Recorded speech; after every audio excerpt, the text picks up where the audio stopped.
కుంభమేళాలో జరిగినటువంటి తొక్కిసలాట, ఆ మృతుల కుటుంబాలకు పరిహారం ఇవ్వడం ఇదంతా జరిగింది. తాజాగా సమాజ్వాదీ పార్టీ ఎంపీ ఒక విచిత్రమైన ఆరోపణ చేశారు. చనిపోయినటువంటి వాళ్ళని అక్కడే పాతిపెట్టేశారు. ఒకప్పుడు గంగలో శవాలను వదిలేశారు కరోనా టైంలో. ఇట్లాంటి ఆరోపణలు చేసుకొచ్చారు.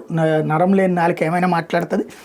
అక్కడ పాతేయడం, అంతమంది అన్ని కోట్ల మంది చూస్తుండగా ఎవడన్నా పాతేయగలుగుతాడన్న కామన్ సెన్స్ కూడా లేదు. ఏమైనా మాట్లాడచ్చు మనం అనేటటువంటి రూట్లో మాట్లాడుతున్నారు. అది పక్కన పెడితే ఈ తొక్కిసలాటకి ముందు అక్కడ అఖాడాలు అక్కడికి వస్తున్నారు అని చెప్పేది. అఖాడాలు వెళ్ళడానికి కోసమని ఏర్పాటు చేసిన గాడి దగ్గర మీరందరూ కూడా ఇక్కడ మునిగితేనే పుణ్యం వస్తుంది అని చెప్పి అక్కడ చెప్పినటువంటి వాళ్ళు రెడ్ ఫ్లాగ్స్ పట్టుకుని తిరిగినటువంటి వాళ్ళు ఎవరు అన్నటువంటిది వాళ్ళ కారణంగానే తొక్కిసలాట జరిగింది అంటున్నటువంటి వేళ దీని వెనకాల ఏదో కుట్ర కోణం ఉండొచ్చు అన్నటువంటి అనుమానం. అందులో భాగంగా Uttar Pradesh STF special task force వాళ్ళు దీని మీద ఒక ప్రత్యేక బృందాన్ని ఏర్పాటు చేసి విచారణ ప్రారంభించారు.